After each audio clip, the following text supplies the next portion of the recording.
गांधी को बुरा मत बोलो, वो बहुत ही अच्छा नेता है, मेरा आइडल है ना, उसके बारे में मैं कुछ सुन नहीं सकता। उम्र 30 साल है वो यूथ है, वो अभी 50 साल का नहीं है, यूथ है वो। मैं 30 साल का हूं, मेरे घर वाले मेरे को बोल रहे हैं। बोल रहा हूँ ना, मैं उसके बारे में कुछ नहीं सुन सकता। मेरा आइडल है, 54 साल का है वो। कांग्रेस के बारे में बोलो, लेकिन और किसके राहुल गांधी के बारे में मैं कुछ Rahul Gandhi is equal to Congress, Congress equal to Rahul Gandhi. मैं एनसीआई ज्वाइन करने वाला हूँ, उसके बारे में कुछ मत बोलो। देखो मैं सुन नहीं, क्या बोलूं रागा, बर्दाश्त नहीं हो सकता मेरे से। क्या बोलूं श्री 1008। देखो मोदी को बोलो, राहुल गांधी के बारे में मैं कुछ नहीं सुन। वो देश की बदनामी कर रहा है बाहर जाके, क्या बोले? मैं कुछ नहीं सुन सकता। क्यों नहीं सुन सकता भैया? मैं कान से अंधभक्त हो गया हूँ, आंख से नहीं, कान से अंधभक्त हो गया हूँ।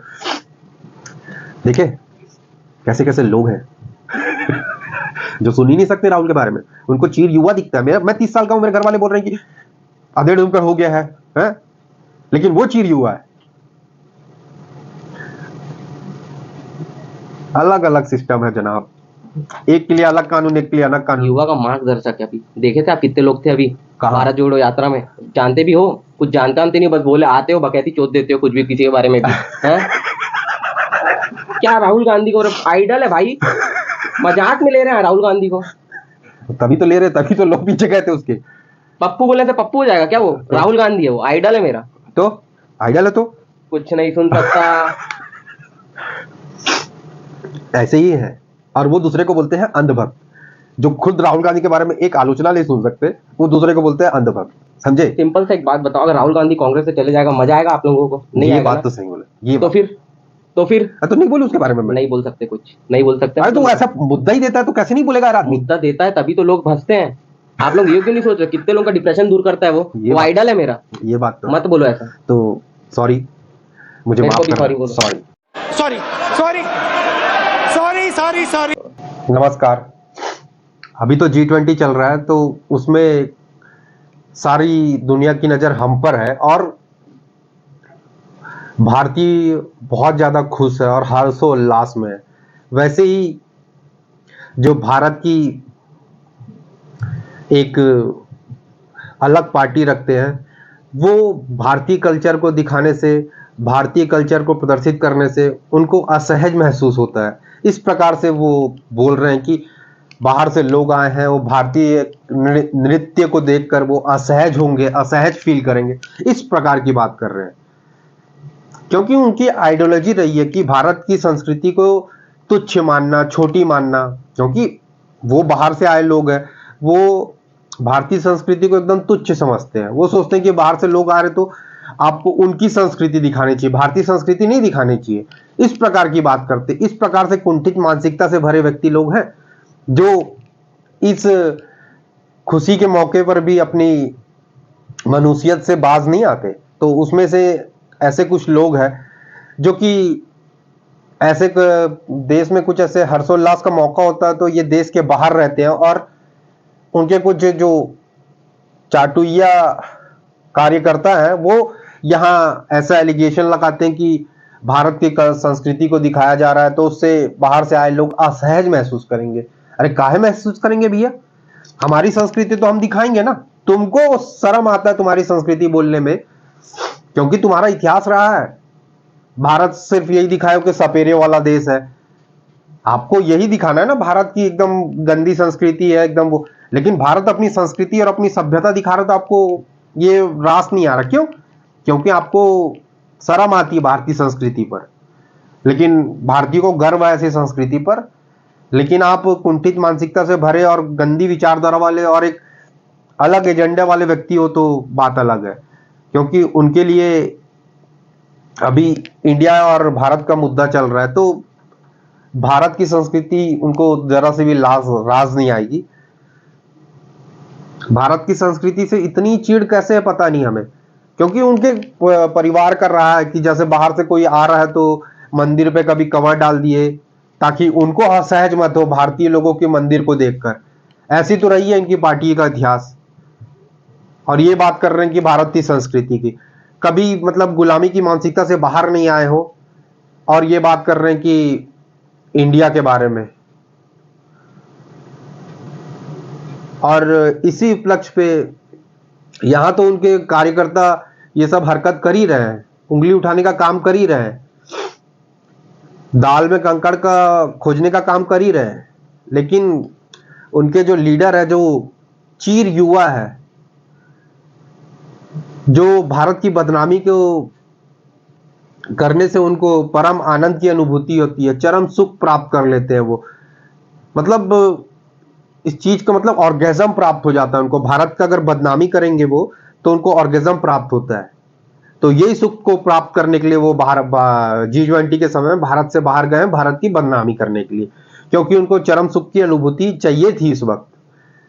जहां भारत की प्रशंसा हो रही है, वहां ये निर्लज्ज व्यक्ति भारत की बुराई करने के लिए वहां गया है। वहां पेरिस में एक सम्मेलन में इसको बुलाया गया, बोलते वहां इसको गेस्ट के तौर पे बुलाया गया। पता नहीं इसको बुलाता ही कौन है, हमें तो समझ नहीं आता। ऐसा लगता है कि खुद ही पैसा देकर खुद ही जा रहा है और खुद ही के लोगों को पैसा देकर बैठाकर क्वेश्चन पूछ रहा है। और वही क्वेश्चन है, कोई दूसरा प्रश्न नहीं पूछे इससे वहां से। जो यहाँ लोग, इसका जो पार्टी का एजेंडा है, वही प्रश्न वहां भी पूछ रहे हैं लोग। अरे तो यही कर लेता बदनामी, बाहर जाने का क्या जरूरत है। और इसको ऐसा इंट्रोड्यूस कर रहे कि बहुत बड़ा लीडर है, बहुत बड़ा, जैसे बहुत बड़ी उपलब्धि हासिल कर चुका है इसने, इस प्रकार से इसको बताया जा रहा है।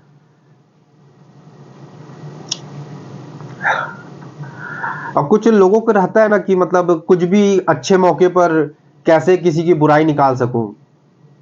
तो ये वैसे लोग हैं जो भारत की हमेशा बुराई चाहते हैं, जो भारत को हमेशा बदनाम करके खुश होते हैं। ये जो अपनी गुलामी वाली मानसिकता को दिखाते हैं कि हम गुलामी से अभी तक उभर नहीं पाए हैं, गुलामी हमारे एक एक खून के कतरे में है।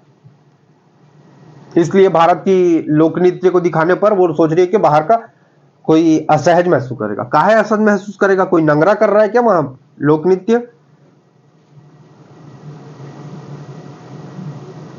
अच्छा, पूरे कपड़े में कर रहे हैं भारतीय लोग तो असहज महसूस करेगा, क्योंकि उनको बाहर वाले को आदत नहीं है कपड़ों में पहनने का, इस कारण असहज महसूस करेगा।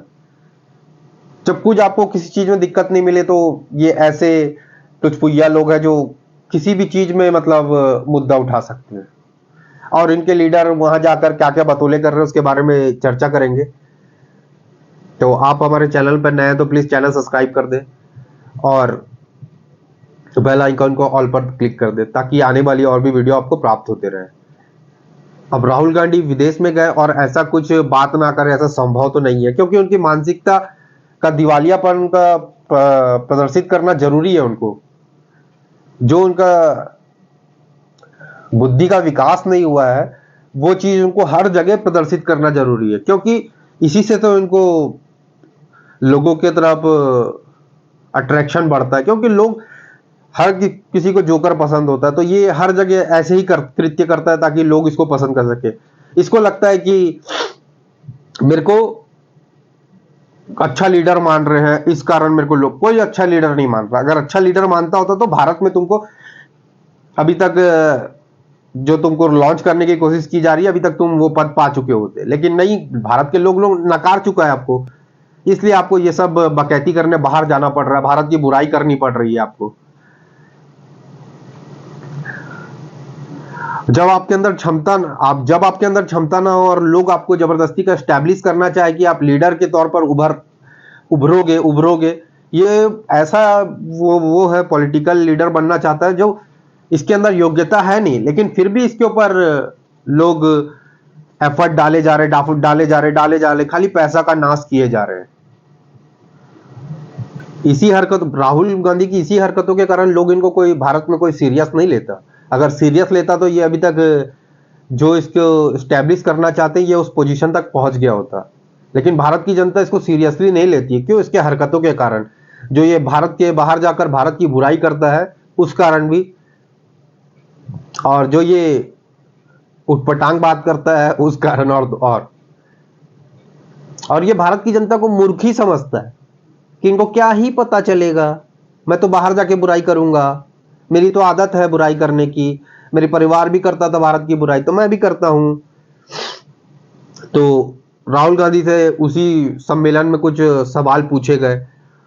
उससे पहले बता दूं कि अंग्रेज कैसे बोल रहे हैं, धन्यवाद। Thank you very much. Dhanyavad. Thank you. Rahul ji का आने के लिए धन्यवाद। और बोले बायत ओयो यातना। भारत भारत जोड़ो यात्रा नहीं मां dialogue. So we've been following your Bharat Jodo Yatra across India. We've seen the many kilometers that you've done, over 137. ये ओयो यात्रा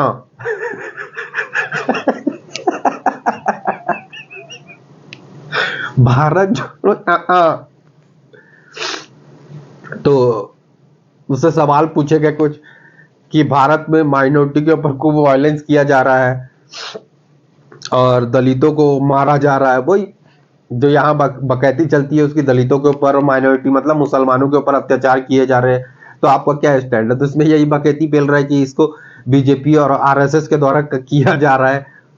मतलब कोई नया चीज तो नहीं बोल रहा है, वही चीज वहां बोल रहा है। दलितों के द्वारा दलितों को बीजेपी और आरएसएस के साथ दबाया जा रहा है और उनको मारा जा रहा है, आगे बढ़ने नहीं दिया जा रहा है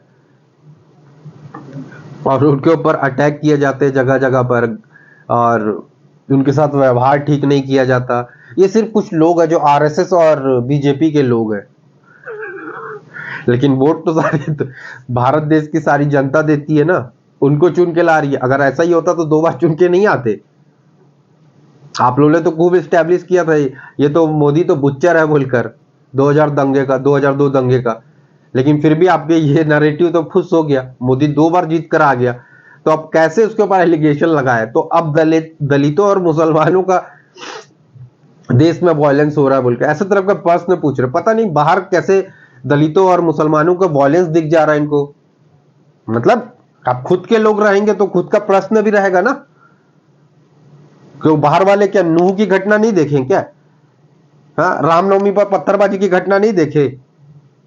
इनको सिर्फ कब माइनॉरिटी का घटना दिखता है और मुस्लिमों के ऊपर कुछ कार्रवाई होती है तो उसका घटना दिखता है। मतलब इनकी कुछ लोग बैठे तभी वैसे प्रश्न पूछे जा रहे ताकि राहुल गांधी इसका सहजता से उत्तर दे पाए, और कोई मतलब नहीं है इसका, यही मतलब है सीधा साफ। और मैं नहीं चाहता कि ऐसा भारत चले, राहुल गांधी बोल रहे हैं।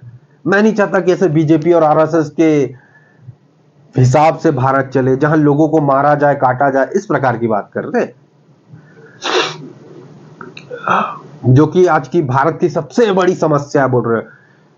सारी समस्या को छोड़कर ये सबसे बड़ी समस्या बोल रहे हैं।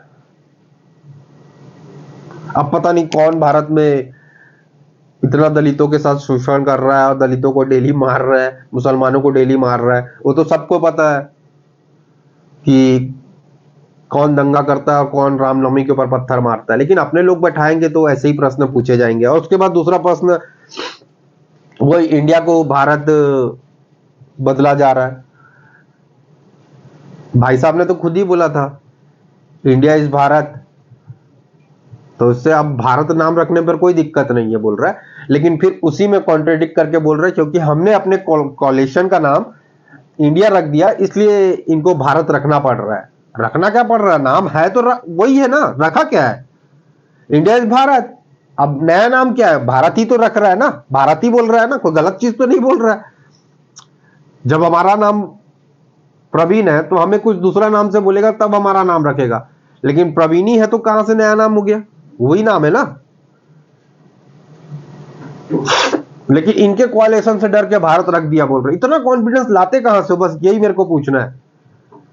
जो तुमसे डरेगा, पता नहीं इतना बड़े दादा हो कि तुमसे डरना पड़ रहा है मोदी को, है? या फिर कहीं के बहुत बड़े तुर्रम खान हो कि मोदी को तुमसे डरना पड़ेगा।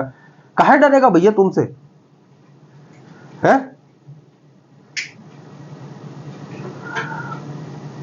लेकिन बाहर जाके बकचोदी करनी है बस, तो कर रहे हैं। जो अपना अपना मुद्दा है वहां जाके ये सोच रहे हैं कि मैं इंटरनेशनल लीडर बन जाऊंगा। अबे पहले नेशनल तो बन जाओ, बाहर जाके बकैती बाद में करना। पहले भारत में तो एस्टेब्लिश हो जाओ एक नेता के तौर पर, जो कि भारत की जनता नहीं होने दे रही एस्टेब्लिश। बकचोद समझती है इस इंसान को तो। और फिर अलग प्रश्न पूछा गया कि भारत में फ्रीडम ऑफ स्पीच नहीं है, भारत में कुछ जर्नलिस्टों के ऊपर फेक केस किए जा रहे हैं और उनको दबाने का प्रयास किया जा रहा है। हम्म?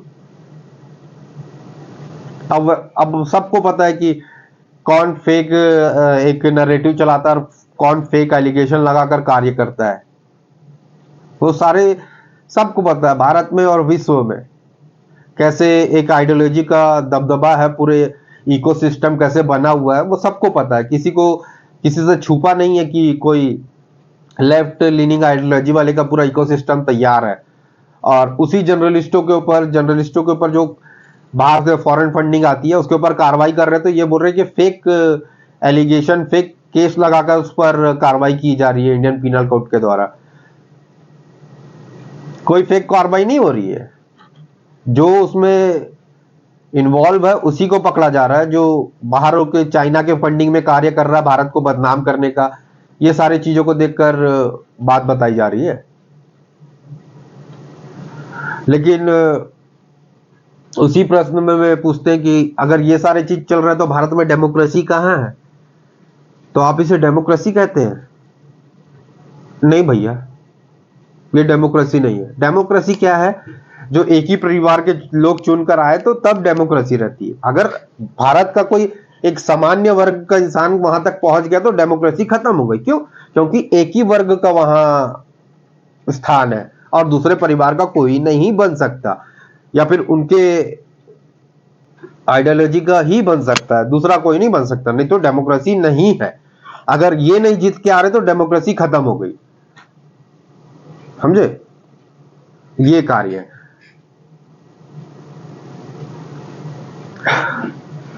अब ये डेमोक्रेसी को बचाने के लिए बोल रहे हैं कि हम कार्य कर रहे हैं, और ऐसा नहीं कि हम अकेले कर रहे हैं, भारत की सारी जनता हमारे साथ है बोल रहे हैं। और ये बोल रहे हैं कि भारत की 60% जनता अभी इंडिया कोalition बनाया है, तो 60% वोट शेयर हमारे पास है और 40% उनके पास है बोल रहे हैं, बीजेपी के पास। मतलब तो साफ तौर पर हम जीत रहे हैं बोल रहे हैं।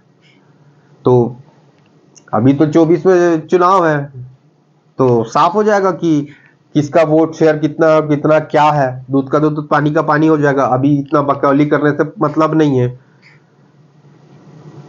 क्योंकि वहां के लोग तो आपको वोट देने नहीं आएंगे, यहीं के लोग ही वोट देंगे ना आपको। वहां भाई जो याच्या करने वाले बोलने वाले तो वोट नहीं देंगे आपको, बात बोलने वाले तो वोट नहीं देंगे आपको। भारत के लोग ही देंगे ना, भारत के लोग ही देंगे ना। तो राहुल गांधी बोल रहे हैं कि इसी के मुद्दे के लिए मैंने 4000 किलोमीटर का यात्रा सफर किया, ताकि इस मुद्दे को मैं लोगों तक पहुंचा सकूं, इस इशू को मैं उठा सकूं। किसको?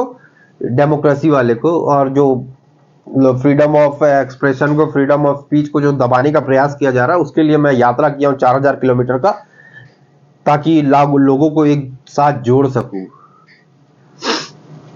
और बोल रहे हैं कि मैं खुद अपने ऊपर अभी डिफेमेशन का केस मेरे ऊपर लगा था और उस पर मुझे सजा हुई थी, वो भी मैक्सिमम 2 साल की सजा। अरे क्यों भैया? तुम किसी को बदनाम करोगे तुमको सजा नहीं मिलेगी? क्यों नहीं मिलेगी? क्यों? पद के हिसाब से सजा मिलनी चाहिए ना। आप जितने योग्य हो, जितना पढ़ाई आपकी, जितनी समझदारी है, तो आप उतना सहज होकर बोलते हो, उतने समझदारी से बोलते हो, तो उस प्रकार की सजा होगी ना। तो उस चीज का तो मैं भी विक्टिम हूं। इस प्रकार का बात कर रहा है कि मेरे ऊपर तो 24 केस है मेरे ऊपर, खुद कोई फोकट में केस नहीं है। ऐसे ऐसे धांधली वाले केस है ना, कोई फोकट में केस नहीं है तुम पर। और ये नहीं बता रहा कि उसी केस के तहत इसको सुप्रीम कोर्ट से रियायत दी गई है, तब डेमोक्रेसी को वो नहीं है। सब चीज इंस्टीट्यूशन, सब चीज चल रहा है, लेकिन इसको अगर मिल गया तो तब ठीक है, नहीं तो फिर खतरा है वो। मतलब मुझे मिल रहा है तो ठीक है, नहीं तो दूसरे को मिल रहा है तो दूसरे के लिए हो रहा है तो बस खराब हो गया, सब चीज खराब हो गया, तहस नहस हो गया, टूट फूट गया, खत्म हो गया। अरे भारत का डेमोक्रेसी तुम्हारे करियर की जैसे नहीं है, जो कभी था ही नहीं, इस प्रकार की बात नहीं है। भारत का डेमोक्रेसी था, है और रहेगा। समझे? तुम्हारे करियर की जैसे नहीं है कि कभी उभर ही नहीं पा रहा है, डेमोक्रेसी था ही नहीं बोलकर, इस प्रकार का बात कर रहे हैं। और ये बोल रहे हैं मेरी सदस्यता को रद्द करने के लिए उन्होंने मेरे ऊपर ऐसे आरोप लगाए थे और मेरे ऊपर ऐसे कार्रवाई की थी बोल रहे हैं। मैं इसका भुक्तभोगी हूं बोल रहे हैं। कोई भुक्तभोगी नहीं है। तुमने वो कृत्य किया था इसलिए तुम्हारे ऊपर आरोप लगे, कार्रवाई की गई है, वरना तुम ऐसा छोटे मोटे इंसान नहीं हो कि तुमको कोई भी आके सजा देके चल जाएगा। तो ऐसा बकैती मत करो जबरन में।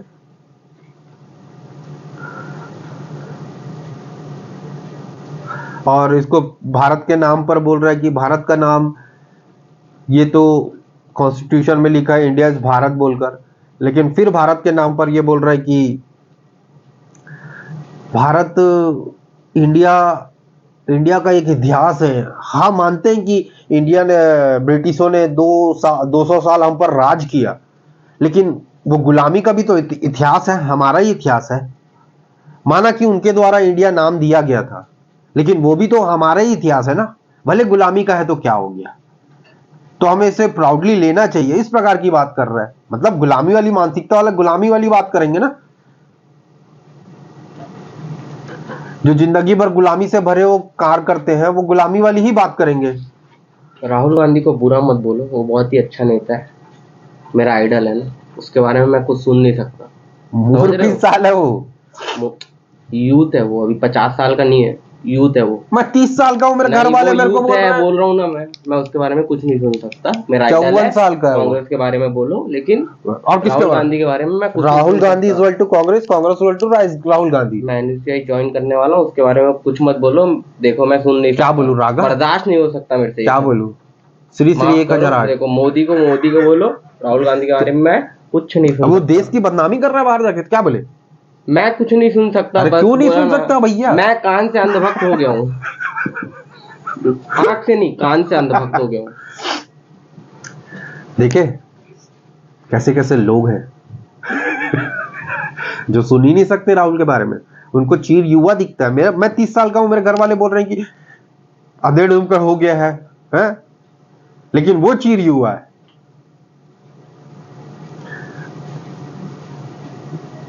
अलग अलग सिस्टम है जनाब, एक के लिए अलग कानून, एक के लिए अलग कानून। युवा का मार्गदर्शक है। अभी देखे थे आप कितने लोग थे अभी भारत जोड़ो यात्रा में, जानते भी हो, कुछ जानते नहीं, बस बोले आते हो, बकैती चोट देते हो कुछ भी किसी के बारे में भी है?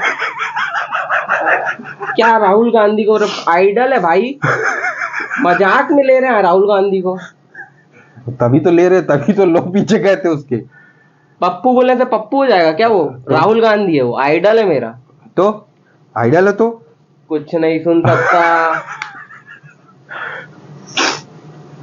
ऐसे ही है।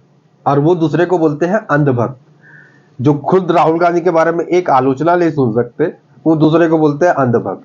समझे? सिंपल सा एक बात बताओ, अगर राहुल गांधी कांग्रेस से चले जाएगा, मजा आएगा आप लोगों को? नहीं ये आएगा बात ना? तो सही बोले। ये तो फिर तो नहीं बोलू उसके बारे में मैं। नहीं बोल सकते, कुछ नहीं बोल सकते। अरे तो ऐसा मुद्दा ही देता है तो कैसे नहीं बोलेगा यार आदमी? मुद्दा देता है तभी तो लोग भसते हैं।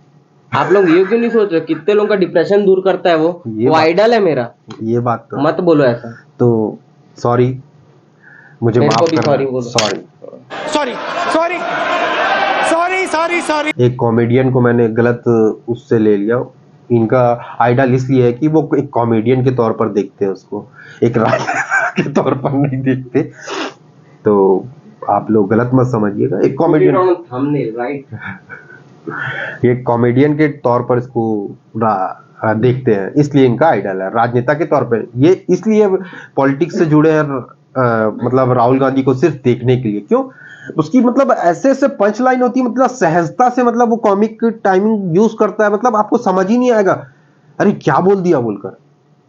आपको हर बार अचंभित करेगा अपने कॉमेडी से। वो अभी वहीं बाहर जाकर ये कॉमेडी से अचंभित कर रहा है आपको, वही उसका सफेद वाला कुर्ता पहनकर और ब्लैक शूज।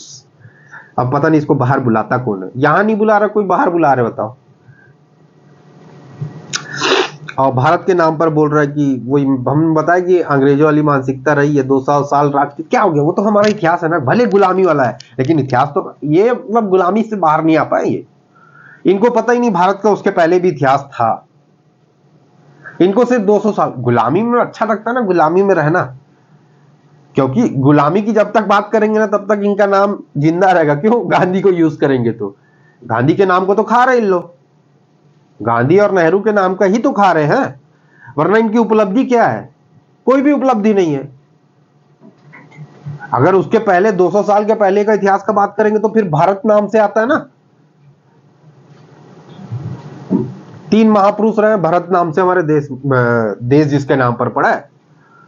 लेकिन ये इंडिया अंग्रेजों के द्वारा दिया गया तो हमारा इतिहास है। 200 साल का इतिहास है हमारा सिर्फ गुलामी वाला। क्या उसके पहले नहीं थे? 500 साल तो मुगल ही राज करके गए हैं, तो 700 साल का सिर्फ गुलामी वाला इतिहास याद रखेंगे हम, उसके पहले नहीं है। तो वही बात है ना, जब जिसकी मानसिकता जैसी होगी, जो जिस चीज में सहज महसूस करता है वो वही चीजों की बात करता है। तो वैसे ही कांग्रेस पार्टी है, क्योंकि जब तक गुलामी की बात नहीं करेंगे तो इनका गांधी परिवार निकलेगा नहीं बाहर, और जब तक गांधी की बात नहीं होगी तो स्वतंत्रता की लड़ाई में वही काम किए थे, नाखून काट के शहीद होने वाले लोग हैं लोग, समझे। तो भारत के नाम से उनको एक तरफ से बोल रहे हैं कि नहीं, इंडिया इज भारत और भारत इज इंडिया, लेकिन इसलिए हम नाम चेंज कर रहे हैं। वो नाम कहाँ चेंज कर रहे हैं भैया, नाम तो वही है ना। लेकिन अब क्या बोले, जब आपके दिमाग में जब वीर्य भरा हो तो आप इसी प्रकार की बात करेंगे। जब आपका टेस्टोस्टेरोन हाई रहता है ना तो आप इसी तरह प्रकार की उलझुल बात करते हैं, क्योंकि आपका ध्यान और कहीं है, क्योंकि आपको बाहर जाना है, घूमना है, इस प्रकार का रहता है, तो उलझुल बयान देना रहता है लोगों को। तो उसी में, और फिर एक और प्रश्न पूछा गया हिंदुइज्म के पीछे, कि भारत में हिंदुइज्म आरएसएस के कारण है और बीजेपी के कारण है।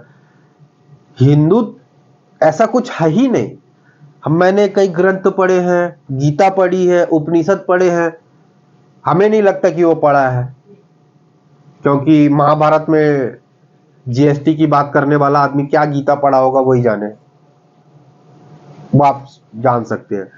और उपनिषद पढ़ा है, उसको पूछ देंगे तो कितने उपनिषद है, कितने वेद है, कितने क्या है, तो दांत चियार के टाइम बोल देगा, समझे।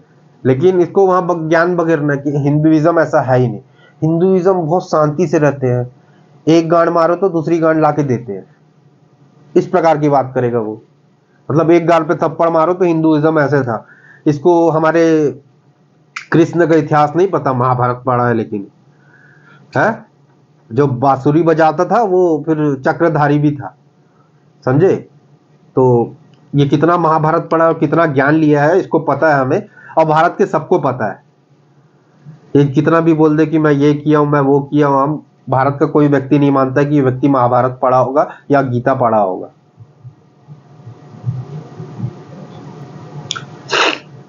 और ये हिंदुइज्म के ऊपर क्या, ये हिंदुइज्म ऐसा कुछ है नहीं, मैं पढ़ा चुका हूं, हिंदू में ऐसा कुछ है ही नहीं। आप उसके ऊपर आक्रमण करो, तभी तो गुलामी किए हैं लोग।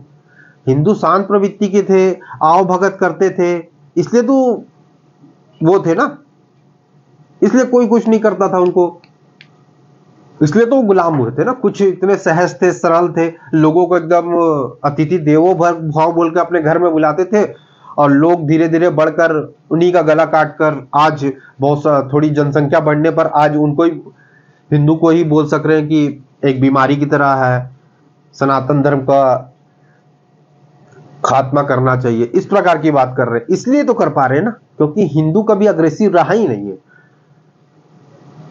उसको कृष्ण का नहीं पता कि सुदर्शन चक्र क्यों उठाए थे, राम भगवान बाण क्यों उठाए थे, हाँ? समाज को एकत्र करना चाह रहा है, इस कारण इनको डर है, क्योंकि ये हमेशा हिंदू को जाति के नाम पर, भेदभाव के नाम पर विखंडित करके अपनी राजनीति चलाना चाहे। लेकिन आज हिंदू एकत्रित हो रहा है, एक सनातन धर्म बन रहा है, तो इनको दिक्कत हो रहा है कि हिंदू अभी दूसरों का वो कर रहा है बोलकर, बट ऐसा कुछ भी नहीं है। हिंदू अपने पहले से ही ना कभी किसी को अपना आक्रमण किया किसी के ऊपर, ना कभी किसी को मतलब किसी की जमीन हड़पा है। भारत भले छोटा हो गया लेकिन विस्तार नहीं हुआ है। ऐसा नहीं कि अपने से छोटे देशों के ऊपर आक्रमण करके उनको अपने में लिया, नहीं, कभी नहीं। भारत इसलिए तो इतना सहज है, इसलिए आज दुनिया में विश्व गुरु के तौर पर उसको देखा जा रहा है। क्यों? क्योंकि उसकी सहजता, उसका ज्ञान, उसका वेद, मतलब साइंटिफिक टेम्परामेंट, साइंस, सब कुछ हमारे ग्रंथों में है। लेकिन इनको हिंदुइज्म में खतरा लगता है। क्यों? क्योंकि इनकी वेस्टर्न आइडियोलॉजी है, वेस्टर्न दिमाग है, लोगों को मतलब ये फूट डालकर शासन करने वाले लोग हैं, लेकिन जब वही चीज एकत्रित हो रहे हैं, वो शक्ति बन रहे हैं, तो इनको दिक्कत हो रही है। इस कारण ये ज्ञान फैल रहे कि हिंदुइज्म ऐसा है वैसा है बोलकर, बट इनको झाड़ बराबर का ज्ञान नहीं है सनातन के बारे में। और ये कितना सनातन की उनके अभी इंडिया कोalition का एक व्यक्ति बोला कि सनातन एक बीमारी की तरह, तो उसमें कोई उनका शब्द नहीं आया, लेकिन वहां ज्ञान चोद रहे हिंदुइज्म के बारे में। कि एक व्यक्ति पूछा कि नफरत की बाजार तो सही है, मोहब्बत की दुकान भी सही है, लेकिन आपका आगे भारत में आपका विजन क्या है, आपका नैरेटिव क्या है? वही है, जॉब देना चाहते हैं, यही है, वही भकलोलीपना जो हमेशा करता है। कोई विजन तो है नहीं, कोई विजन नहीं है, लेकिन बाकायदे पूरे ब्रह्मांड का पेलना है भाई सबको। और फिर आखिरी अपना मनपसंद मुद्दा पे जो 1.5 साल से लेकर चल रहे, 1-1.5 साल से, अडानी। डानी डानी डानी ताना दिन्ना, ऐसा वाला। क्योंकि अडानी मतलब इनको ना ऐसा लग रहा है कि अडानी मोदी के आने से ही बिजनेस में घुसा है। मतलब वो अडानी को हर छोटे बड़े बिजनेस में घुस गया। अडानी विश्व का पहले 3 नंबर का व्यक्ति बन गया, तो इसमें तो खुशी होने वाली बात है ना। भारत का एक व्यक्ति बिलियनियर है जो पूरे प्लेनेट में 3 नंबर का है, तो खुशी होने वाली बात है। इसमें जलन क्या कहे की बू आ रही है? क्यों? क्योंकि वो एक सनातनी है, इसलिए बोलकर आपको पीड़ा हो रही है, या फिर आपको फंडिंग नहीं दे पा रहा है वो, इस कारण आपको पीड़ा हो रही है। इसी कारण से पीड़ा हो रही है क्योंकि आपको पार्टी को वो फंडिंग नहीं दे रहा होगा, इसलिए 3 साल 1.5 साल से अडानी अडानी चल रहा है। इतना फेक एलिगेशन लगाया उसके ऊपर, इतने वो किए, हिंडनबर्ग की रिपोर्ट आई तो उसके शेयर को गिराने का प्रयास किया गया। मतलब ये एक तौर पर इंडिया को अनस्टेब्लिश करना चाहते किसी भी तौर से। भारत की प्रगति इनको देखी नहीं जाती है, भारतीयों की प्रगति इनको देखी नहीं जाती, साफ तौर पर यही है। और ये चाहते कि वो ठीक नहीं कर रहा है, मैं करूंगा आके ठीक। भारतीय राजनीति ऐसी चल रही है कि तेरे को नहीं आता, मैं करूंगा तेरे से। अरे तू प्लान तो बता भाई, तेरे पास क्या विजन है? कोई विजन नहीं है, लेकिन तेरे को नहीं आ रहा, मैं करता हूं। अरे तो प्लान बताना भाई, तभी तो जनता तेरे को लेके आएगी। अरे नहीं नहीं नहीं, वो बस गलत कर रहा है इसलिए मैं आना चाहता हूं। अरे तेरे पास विजन क्या है अच्छा करने के लिए? कोई विजन नहीं है, लेकिन वो गलत कर रहा है इसलिए मैं आना चाहता हूं। अरे तेरा विजन तो बता, वो गलत कर रहा सही कर रहा भारत की जनता देख लेगी। लेकिन इसका कहने को नहीं नहीं नहीं नहीं, मेरे पास कोई विजन नहीं है, लेकिन वो गलत कर रहा है इसलिए मैं आना चाहता हूं, ये बकचोदी चल रही है। तो वो अपने आप को स्टैब्लिश करने के लिए कभी बाहर जाके बेइज्जती करता है, कभी भारत में रहकर कुछ उठपटांग बात करता है, भारत में कोई सीरियसली नहीं लेता तो बाहर जाकर बेइज्जती करता है। ये तो ऐसे ही चल रहा है। बाकी आगे क्या क्या इसके बारे में बात करें, ये तो अनंत काल तक चलने वाला इसका बात रहता है ये व्यक्ति का। मतलब ये व्यक्ति को आप ऐसा व्यक्ति है ना, आप इससे घृणा करो, गुस्सा करो, कुछ भी करो, लेकिन आपको इसको इग्नोर नहीं कर सकते आप। ऐसा व्यक्ति है ये, समझे? भले आप इसको कॉमेडियन के तौर पर देखो या फिर किसी भी तौर पर देखो, लेकिन आप इसको इग्नोर नहीं कर सकते। इसमें एक अच्छाई वही है कि ये कुछ ना कुछ ऐसा बकेती पेलते रहता है जो लोगों का ध्यान इसके ऊपर जाता ही जाता है। बस आज इतना ही था। अगर आपको वीडियो पसंद आई तो प्लीज वीडियो को लाइक करें, शेयर करें, सब्सक्राइब अवश्य करें। जुड़ने के लिए बहुत बहुत आभार। जय भारत, जय हिंद, जय श्री राम।